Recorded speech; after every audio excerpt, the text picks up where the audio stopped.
City of Campbell is no longer requiring face coverings to be worn inside city facilities. However, all are welcome to wear a face coverage that they can fill up. Should health directives from the county center or the Center for Disease Control change the city? Call order this regular meeting of the City of Campbell Civic Improvement Commission on this Thursday, November 10th, 2022. Now, 7:32. This regular Civic Improvement Commission meeting is conducted in person and via telecommunication and is compliant with the provisions of the Brown Act. Sorry, I forgot to hit my button. That's okay. A video recording of this meeting will be available on the city's YouTube channel, youtube.com/user/City of Campbell, following the meeting. Roll call, please. Commissioner Naylor. Present. Commissioner Malcolm. Present. Commissioner Dooley. Present. Commissioner Yoshikawa. Here. And Vice Chair Brocker. Here. All right. Okay, any announcements? General announcements? See, okay. All right, moving on. I'd like to call for a motion to approve the meeting minutes for our meeting on October 13th, 2022. So moved, or do I have to say the whole thing? Yeah, repeat the whole. Okay. Sorry. I move to approve the meeting minutes from the October 13th, 2022 Civic Improvement Commission meeting. Second. Thank you. And I'll do roll call. Commissioner Naylor. Aye. Commissioner Malcolm. Aye. Commissioner Dooley. Aye. Commissioner Yoshikawa. Aye. And Vice Chair Brocker. Aye. Thank you. All right. Any communications? No public comment. Doesn't look like there's anybody here. Okay. Moving on. Right. Reports from staff. So Miss Carrie Perkins, come on down. Let's see. Oh, I've got to follow script here. I now invite Carrie Perkins, a museum supervisor from the Campbell Museum, to provide the museum update for the month of November. All right. Well, good evening, commissioners and Vice Chair Brocker. Thank you for having me. It's been a while. I think it's been since July when I was reading back through my last report. So some things have changed. Some things have stayed the same. I'm going to go through facilities first. I gave you a visual report this time. So I did it as a PowerPoint PDF so you can see pictures, but I'll provide a little more detail. It's kind of towards the back of your packet. So it starts with the historical museum facility. The facility is still closed. We remediated all of our asbestos flooring and have improved our collection storage. And so our process now is to move back all of our collections into our collection space, but that involves a full inventory of everything that we store in the firehouse. And some of that will be rehousing a lot of those collection items. So it's a slow process, making sure that everything has the exact location it says it does. We do have a great intern helping us with that. We have discovered some termites and some beetles in the firehouse. We had Kilroy out inspecting both facilities last week. So I just was sent a full report this afternoon, so I have yet to read through it. But there's a little termite in the collection space and the hose tower. So we'll work on best ways to remediate that. The plan, though, is to reopen in March. So that'll be very exciting. It'll be 3 years, believe it or not. We closed in 2020 with COVID, and then we had the floods last summer. So very excited to reopen. Not sure yet what we'll do with a grand reopening. It might be more a soft reopening for a while. There's still a lot to do in the exhibits to get them ready. But meanwhile, I have been planning some field trips. I'm not fully staff for field trips, but I do have 12 classes coming. So it's going to be kind of a slow ball rolling. I myself have to kind of relearn the field trip and education program, and there's a lot to tweak with that. But I will be advertising for fall 2023 and spring 2024 field trips for next year more, but this will kind of get us into the groove again. So very exciting to have people just come back to the museum. And I'll talk a little bit about the exhibit that we're planning to reopen soon there. So moving on to the Ainsley House, that facility has been open since last July, as you know, and we've been doing tours and events. We did have a carpet beetle infestation in one of our upstairs bedrooms. And so this room we call the green bedroom, and carpet beetles eat animal products. So all the carpets in the Ainsley House are wool. So of course, that's a natural food source for them. And then we do have a lot of silk materials with clothing. So that was another source for the beetles. But we've put traps throughout the house. We've managed to remediate the carpet beetles. Everybody has them usually in their houses. You just don't notice because most of our textiles are either cotton or a poly blend. But in older homes, when you've got only animal products in certain spaces, they will go for that. So we bagged up everything in the rooms, in the green bedroom, froze it for a couple months, which is one of the processes to remediate, put traps and sealed the windows because they fly in through little cracks. And so we've handled that pest, and now we've moved on to termites. So then we did have some termites in that space. And we did, like I said, have Kilroy come out and do a full inspection of the Ainsley House as well. And probably next time I'm back, I'll have more to report on what their full report says. But we had termites in the green bedroom, in the window sill, and that has also been remediated. So it's an old house. You're going to get it. It's just like being a homeowner anywhere. But we are doing our best to make sure that nothing spreads. So if you ever wander through the Ainsley House, you will see these big blue traps everywhere. And that's one of your pictures in your squares. And those are to catch any pests like silverfish or carpet beetles or anything that we can on the ground. We do have some issues with our boxwood hedge, which is kind of a focal point in front of the Ainsley House. We are not alone in this. Apparently, there is a boxwood scourge happening across the country. I'm not sure why, whether it's climate change or a certain soil fungus, but we do need to remove that hedge. I asked Public Works to wait until after Christmas because I need to put Christmas lights on it for a while. So then we will remove it and probably go with something a little more drought tolerant and climate friendly, just because the nature of what we need to prepare for moving forward are plantings that have a little more water conservation. Yes. You might want to look into Manuka. Manuka. Yeah, there's a version of the Manuka Like a honey? flowering like Okay. tree that's a bush, Oh, okay. and it's really crazy drought tolerant. It's from Australia. Okay. Yeah, Never. and bees love I've it. only heard of the honey. It's Okay. that's so when it flowers, that's the bees go after that, and that's how Manuka honey's made. Awesome. All right. Well, we've got a I'm great sorry, grounds excuse me, crew. Yeah. Commissioner Yoshiko is correct. Sorry, I stand corrected. It's New Zealand, not Oh, Australia. okay. The Public Works grounds crew who does take care of the Ainsley House, they do a great job, and Chuck Porter is their lead, and he's fantastic with natural planting. So I'll working with him to try to kind of come up with good plantings, but I will recommend that. So thank you. All right. And then just for your knowledge, we close the Ainsley House on December 19th after we finish all our holiday activities. And this is a time when we reset the house, do a deep clean, maybe solve some other pest issues, and then we reopen in March for spring. We just wrapped up a great public art show, and thank you, Vice Chair Brocker, for being a judge at our public art exhibit. It was in the Carriage House, and it was called Reflection. And so we had 4 winners. We actually had over 250 ballots cast, so we're pretty happy with that turnout. And then we just wrapped up a exhibit reception for the artists, and that was very successful as well. And so in the top left corner is the adult winner, Julie Meridian, and her piece is Statement 6, and her 2D art will be turned into a large mural. And then in the right top corner is from Greg Bressani called Inside Out, and that's a 3D sculpture. And then down in the lower left is our youth winner, and that is Shreya Sethi.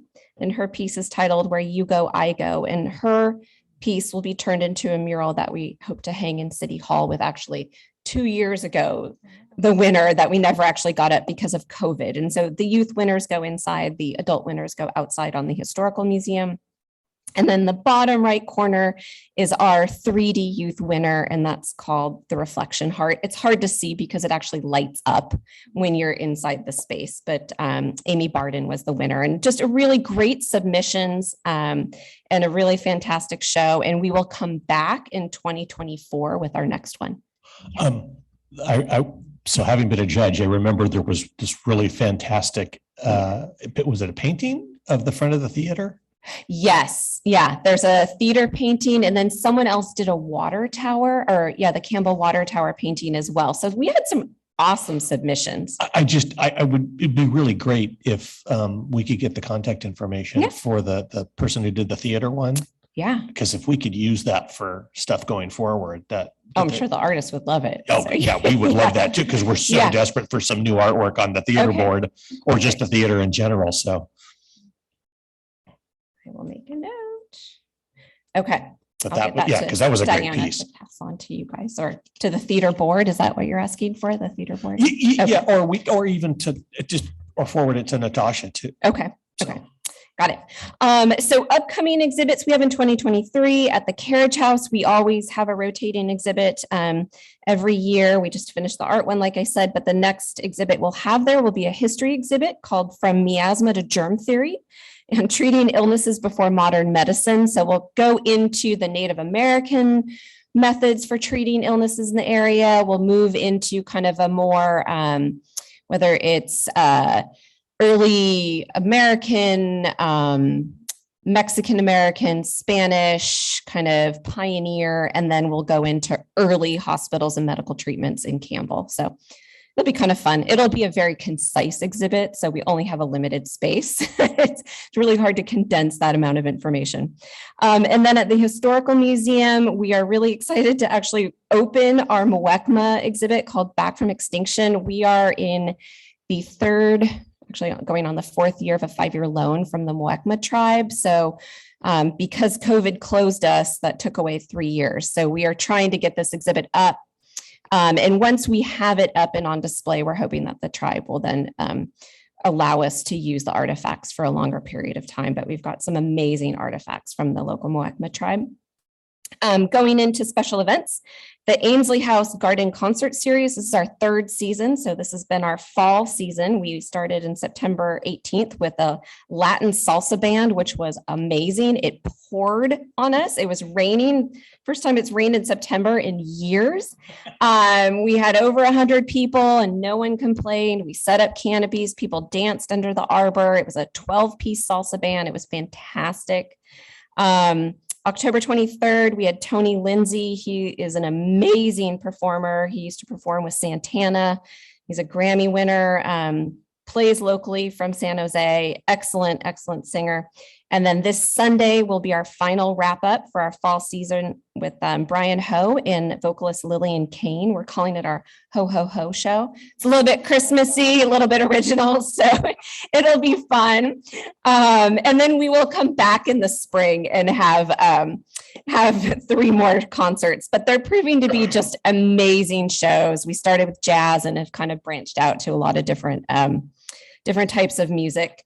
We've got some great wine sponsorships from the Campbell Chamber and Effie's Restaurant. So we are set for a while, and I have to give a shout out and thank them for all of their efforts for donating wine. And we still do have tickets available at campbellmuseums.com. And then still not done. We have brought back our history happy hour. So for those of you who might be new to the commission, we used to host a history happy hour, which would be a lecture series inside the Ainsley House and the Carriage House. COVID hit, transitioned online to calling it History at Home. But now that we're back in person, we are starting to bring back History Happy Hour with some book talks. So on October 8th, we had author and historian Barney Terrell, and he wrote a another book about everybody's favorite topic, which is the McGlinchey murders, and James Dunham. And so he took a new spin on it and really went into a deep dive into the McGlinchey family and kind of their back history in Illinois and Virginia, and Dunham's history up in Chico, and more psychology than necessarily the facts of it. I mean, he goes through the facts, but there's a lot of back story. So I really recommend, if you can find it, it's at Books Inc. It's at the bookstore up the street, and we are selling it in our bookshop as well. And then next Saturday, November 19th, we'll have author Brian Earl, who wrote a book called Christmas Past. And it's everybody's favorite holiday and fascinating stories about the history of Christmas. And we will have his books for sale as well. And there are tickets still available for that book talk. And that is campbellmuseums.com. And we've wrapped up our wedding season. We had a decent season. We did have some people who decided last minute to cancel, and you never know what the reasons are. And then we had a couple postponements to 2023, which typically happens. A lot of people will reserve dates and then push it out as the planning gets more and more stressful. So we're currently taking reservations for 2023. I do have to give a shout out to our event staff. We have an amazing event coordinator and 3 event supervisors. They're all part-time temporary, but they do an outstanding job. And what they put up with weddings is just amazing. So I cannot do that job, and I appreciate everything that they do. And then lastly, we have been very, very fortunate with the number of volunteers that have joined the museum in the last year. And none of our events, our collections inventory, our programs, anything would happen without our volunteers. I did skip one slide, so I'll go back to that because it's the most important slide. But we have over 50 volunteers right now: docents, greeters, collection volunteers, special event, garden, and museum foundation. We have been going on some great field trips. We just went to the Rengstorff House in Mountain View. Prior to that, we went to the Sunnyvale Historical Society. So I try to plan an outing with them every couple months so that we can visit other museums or historical sites. And then we also host potlucks, either in the garden in the morning or in the evening, to try to reach our working volunteers. And I've got active recruitment going on. So docent training, greeter training, collection training, etc. And I will say we need to go back to one slide, which I didn't talk about, which is our holidays at the Ainsley House, which is happening right now. We are in our 4th day of decorating. So if I look like I'm going crazy, it's really happening. We open next Thursday, November 17th. And we go through December 18th. And so we are going to be open every Thursday through Sunday from 11 to 3 throughout that 6 weeks. The theme this year is holiday alphabet. So every room will have a different letter that represents its theme. So for instance, S for Santa, N for Nutcracker, E for elves. So it makes it kind of fun.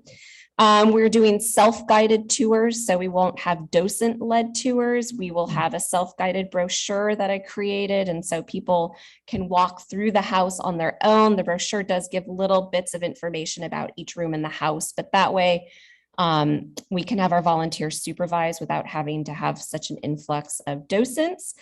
We have our holiday boutique going on as well during November 17th through 18th, so shopping opportunities. Our Museum Foundation is hosting our holiday teas and tours from December 2nd, 3rd, 4th, 9th, 10th, and 11th. Teas are a champagne tea, so really fun, makes it more fun that way. We will have a tent outside so that for people who feel more comfortable sitting in kind of a more open environment can have their tea and champagne and sandwiches and desserts in the tent, but we will have indoor seating. We do have tickets available at campbellmuseums.com. Santa also comes on December 10th. So we've got 3 hours of Santa, and you can see a great picture of him. He's actually outside as well, and we found that families prefer that. So we decorate all around him. We have a hot cocoa station and crafts for kids while they wait, but it makes it a little more comfortable for families so they don't have to feel confined with Santa, and know that RSV is a big issue for a lot of families right now with young kids. They're worried about the illness, so it has helped with reservations. And then my last two favorite events are our evening open house events, December 15th and December 18th. Those are evening open house tours. So you get to walk through the Ainsley House at night, live music in the living room, appetizers in the carriage house, and last minute shopping. It's a great time. So I encourage you to come at night. My feeling is that's the way the house is supposed to be enjoyed, with all the lighting and everything. And tickets for all of these are at campbellmuseums.com. So thank you. Yeah. Question on your teas. Yeah. Is there a certain time or is there? Oh, yeah. Teas start at 12. 12 o'clock. Yeah, are the 12 o'clock teas. Okay. sitting. Yep. And then tours are as casual as you want to go. We close at 3. So, and that's made it a lot easier so people don't feel pressed to get on a tour. Right. Yeah. Perfect. And the volunteer information, Yes. that's campbellmuseums.org. I guess Yes. let's- Yep. campbellmuseums.com. Oh, sorry. Yeah, .com. .com. And we've got a menu and it has volunteers and it's got an FAQ about volunteer positions and commitment and training and all that. Oh, great. Yeah. Okay. Okay. All right. Okay. Anybody Nope. else? Questions or? All right. All Well, right. thank you. Thank you, Carrie. Thanks, Carrie. Okay. Let's see, I now invite City Manager Brian Lobenthal to provide the city update and then new business. Okay, certainly don't have holiday teas and Santa or a beautiful house to show off. But we do have a council chambers where we do all of our city events. But so in that note, I did want to highlight a few city events that are coming up that you may be interested in. As you know, Campbell Park is going through a renovation of the playground area. We are planning for a ribbon cutting opening there with our council members and dedication on November 11th. And I believe that's at 11 a.m. No, I'm sorry, November 17th. I was thinking 11 a.m. and I said 11:17, a week from tomorrow at 11 a.m. And then you should have received a hold the date from the city clerk's office today for commissioner dinners. Wanted to give you a heads up on that if you haven't seen that yet. That's on Monday, November 28th. And that will be at 6 p.m. at Willard Hicks. On So- Thanksgiving weekend. Yeah. And then also with regard to a housing element, that's been an important project for our city. This is our plan for housing over the next 8 years. I think I've reported on that before, and you're probably familiar with that process. But we're coming to a close on our proposal that has to be certified by the state. We've made one submittal, and we've received comments back from the state on November 11th at 6 p.m. We'll be holding a council meeting to sort of vet through that final proposal on housing. So if you're interested, that's at 6 p.m. here in the chambers. Yeah. November 29th, I'm sorry. Did I say November 11th again? The day after the you're- commissioner. I just got November 11th in my hand. That's Veterans tomorrow. I'm excited for Veterans Day. tomorrow. Veterans Day is tomorrow. That's though. right. Okay, so just to be clear, the park opening is November 17th. The commission dinner is November 28th. And the housing element is November 29th. That's, no, it's The not. only thing that's tomorrow is a Veterans Memorial Celebration. We'll be here. And that'll be out in Orchard City Green. On December 20th, we'll be doing a reorganization of the city council. You are all familiar with the elections that were held this week. And I think it's no secret that in Campbell, we had 3 council members, 1 in each of the 3 districts are up for election. So there was no really contesting of that election. Everybody won. So they will all be seated. They actually received all of them well over 1,000 votes. So people still did go out and vote, which was a positive Nice. thing for all 3 of them. The 2 council members that are termed off that will be coming out on December 20th is current Mayor Paul Resnikoff He's been on the council for 8 years now. It will be termed off. And Liz Gibbons, who has also been on the council for 8 years, she will be termed out. It will come off the council December 20th. Newly elected or re-elected, coming back on, and Bybee, Councilmember Bybee, she's currently the vice mayor. She was re-elected. Dan Furtado, who was a former council member for many years and several time mayor, is coming back on the council. And then Elliot Scazola is a new council member that will be coming on the 20th. So those are your 3 new council members. And then as we get through the holidays, the council has typically canceled the first council meeting of January, and they've done so for next year. So after that December 20th council meeting, our next meeting of the city council won't be till January 17th. So that'll be the first meeting where we roll up our sleeves and start getting to work with the new council. So that was it for my update. On the housing element, that's the amount of housing, not the, I know that the planning's been discussing things like all electric utilities and such, or no. Yeah, there's you know, lots no- of things we've been discussing that are sort of related, but to be clear, on the 29th, that is specifically related to the housing element. And the discussion is going to be on where the sites are. The council has already pre-selected some sites and some densities. And we know that those sites and density are way more than we need to plan for. Right. So we started big, and we're going to narrow that down to try to get it closer to what the requirement is, plus some contingency there. The planning target was about 2,970 units. And we're being told by the state we should plan for at least a 10%, or I'm sorry, a 30% contingency of that, which would be approximately another 1,000 units to plan for, because even if you plan for 1,000 units, you're not going to build 1,000 units. So the idea is that 30% adds for some flexibility should some units not build in that. So our reasonably soft target is somewhere between 3,000 and 4,000 units. Right now we have identified up to 6,000 units, and that's way more than we need. And that's okay too, if that's the desire of the council and the community. But the discussion on the 29th is to narrow those sites down and to vet through the densities that are being proposed. We also have had, as you mentioned, discussions on the building codes. Every 2 years, the city has to adopt the state's building codes in order to enforce them. And as part of that process, we adopt local amendments. Those are amendments that are local to us. It may not be affect other cities throughout the state of California. So we talk about our local conditions, and we typically do local amendments for fire safety and earthquake safety and other things because of topography or flooding hazards. But in that, the city has been discussing what's called REACH codes. And those are codes that are essentially electrification of the city, requiring or banning gas appliances and requiring electric appliances.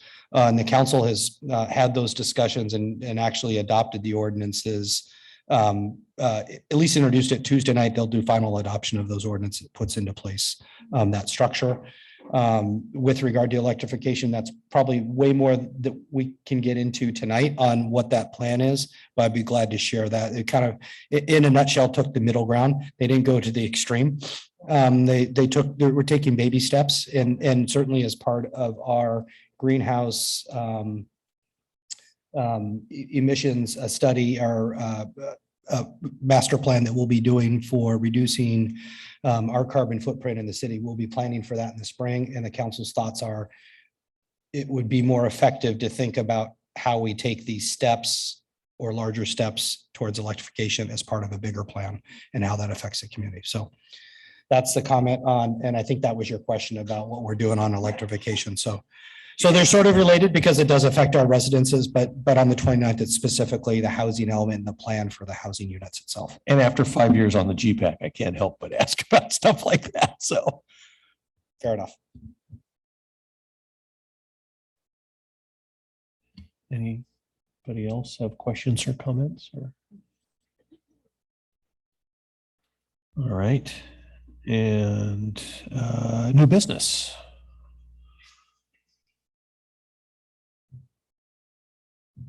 New business. You're waiting for me. That would be me. All right. So in your packet is a copy of the work plan. We gave this to you last time. And we're a little, it was a little confusing with the dates because what we had done when we did this work plan last year is we were doing it in January and we wanted to get on an annual cycle that matches the city's fiscal cycle, which is July 1 through June 30th. But we were starting in January. So instead of shooting for 6 months, we did 18 months. And that's what we had shown you. We wanted to talk about the last meeting, we kind of went through the social service subgrants, but tonight we really wanted to talk about the dates and the plan for the neighborhood association grant applications. There may be some questions about that process. Tonight's a good time to kind of vet through those questions on process. And then we wanted to update the dates that we have here in the schedule to reflect the 2023 calendar year. And I have some proposed dates that would replace these in here. And we're pretty close, but I think if we follow these dates, the release applications can certainly happen on February 1st, 2023.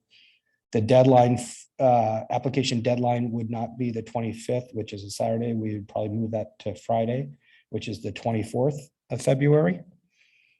And then the CIC review of applications, if we were to do these on our regular meetings, would be March 9th instead of the 10th of 2023. Public hearing on April 13th instead of the 14th, 2023. And then the grants award would be May 11th instead of the 12th, if we were simply to follow the same sort of structure. So we're off by a date, but we can revise that. And I know when we were looking at the schedule last time we talked, there may have been some questions about the grant application or the process. So if there is, we can certainly take those tonight, work through those. I was wondering if we wanted to release the applications a little sooner, just to give the neighborhood associations time. They're always scrambling, you know, even when they have time, it seems like they could always use a little extra time. So I don't know, just because if we've got 24 days, 23 days for them, you know, and all of the neighborhood association or, you know, representatives or whatever, they, you know, they've got other things going on as well. So I think if we can bring that in, you know, give them a little bit more time and communicate out that, you know, maybe we release them in January and then we have a little bit more time to notify and remind and remind and remind. How much more time would be appropriate in your mind? 2 weeks? Yeah, I'm thinking, I mean, So 'cause I maybe, want to at least give them a full month. Yeah. There's no reason we couldn't Yeah, move maybe that date up. January 15th or even January, you know, right at the new year when we could come back from, if anyone's, I think most people are coming back on the 4th or whatever. So maybe we open them then, just kind of open the new year with it. Gives them 7 weeks or something to. Hmm. Hmm. Unless that causes any conflict or confusion or anything like that. I don't think it does. One will be a social service subgrant. They will overlap a little bit, but there's no reason we can't do that. Because I'm not sure that first week of January is the best week probably, but maybe that second week of January Okay. would be a good release Yeah. date. And we could release it on the Like the 9th 11th. Oh, or the 11th if we just keep it on a Wednesday. Yeah. That gives them 3 extra weeks. yeah, that would be great. So we'll set the release date for January 11th if that's the If there's any. agreement of the Yeah. commission. Hearing no opposition, I'll go with that. Perfect, okay. And then are we okay with all the other dates? And then they really have a good 6 weeks to make the application, maybe it's 7 weeks. Mhm. Okay. I also attached a copy of Mhm. the application. It worked out really well this last cycle. Yeah, made it a lot easier for them, I think.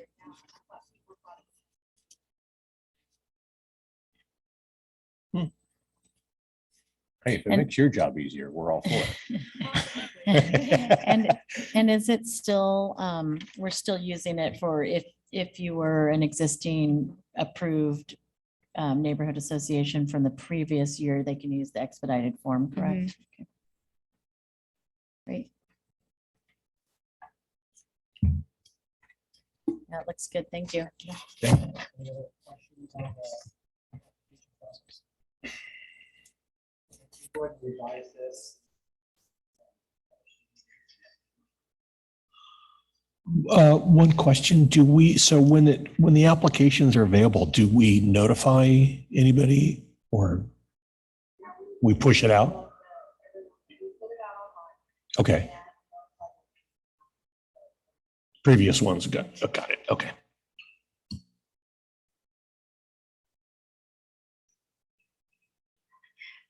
Yeah, Facebook and maybe next door too. Contacts for all the neighborhood association presidents. So we'll reach out to them directly, whether they participated or not, for all the existing associations that we know of.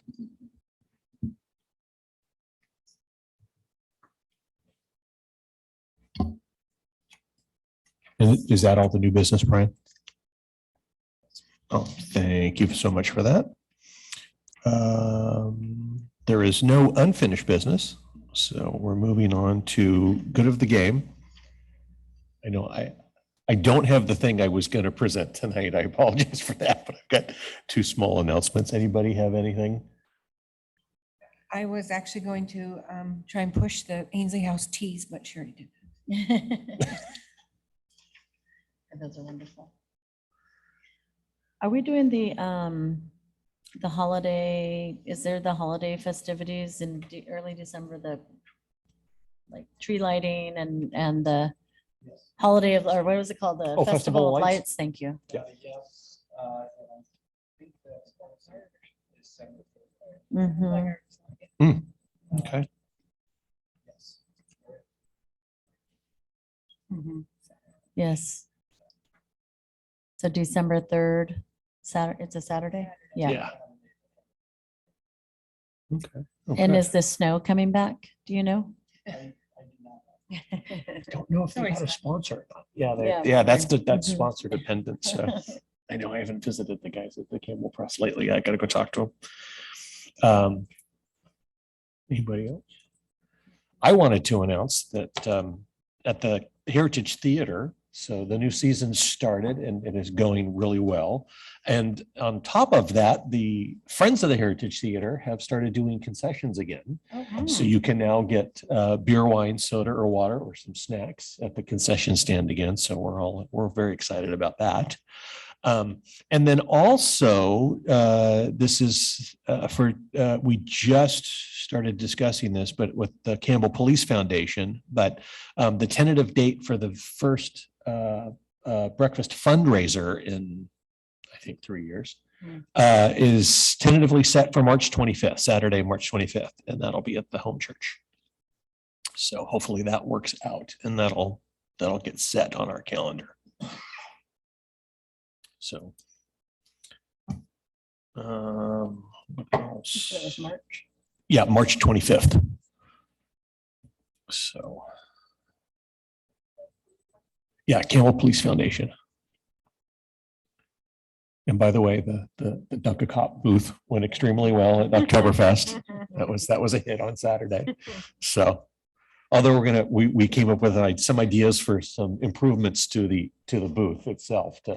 We're going to put a big giant target on it, so it's easier to hone in on where you have to throw the ball to Duck the Cop. So Definitely should have a target, yes. So, all right. Okay, so that was good of the game. And now let's do committee updates. Campbell Cares and Neighborhood Refresh. I know we haven't really discussed much. We don't have any update. I need to reach out. There's nothing stopping us from moving along at this point. So I was going to reach out to the Rotary because they've got a group or subsection of the Rotary that does a similar thing to this already. So I kind of want to bring them into the loop and, we can kind of combine efforts and move forward. And then we can start to kind of formalize things and work on nominations from the neighborhood associations and similar groups. And I have been in contact with like Randy Sweet, our code enforcement guy. And there's nobody I think that's really, well, I know of a couple blaring examples, but nobody that really qualifies, for some of the criteria we've set forward yet. So And do we have that written, our established criteria and, We have it. So I wrote a proposal and Right. did a couple revisions. We still need to really kind of have either a study session That or needs to something get to honed review in. that and then, and formalize it and put it, make it an action plan or turn it into an action plan, I should say. Yeah.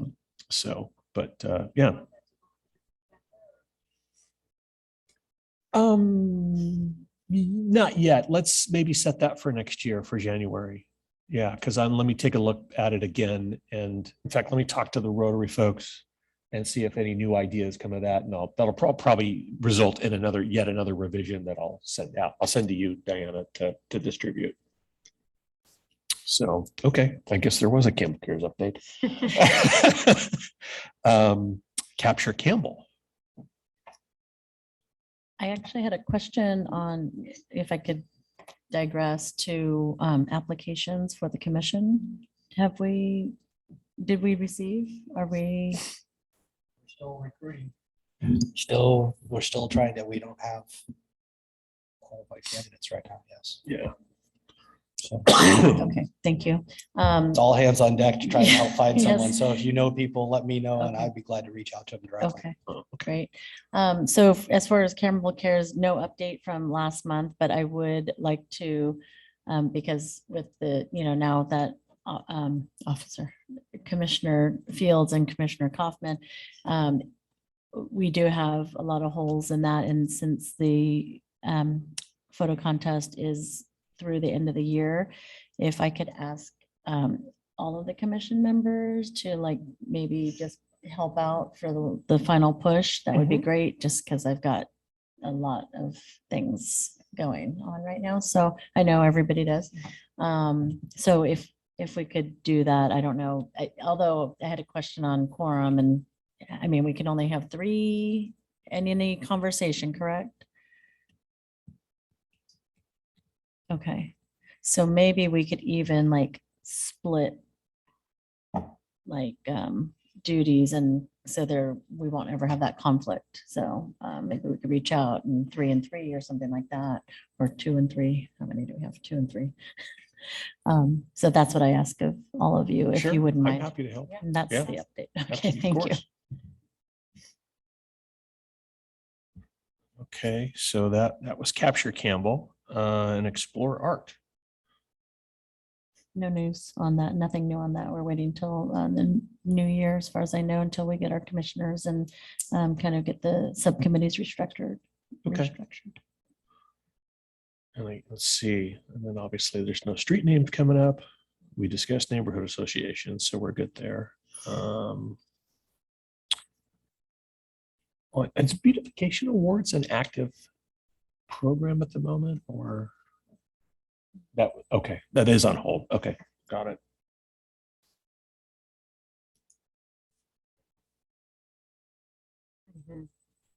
Oh, okay. No problem. But okay. And wow, that's everything. So, all right. Anything else? Can I adjourn? All right. The regular meeting of the Civic Improvement Commission is now adjourned at 8:15. The next regularly scheduled Civic Improvement Commission meeting is Thursday, December 8th, 2022. Thank you, everyone. Thank you. Oh,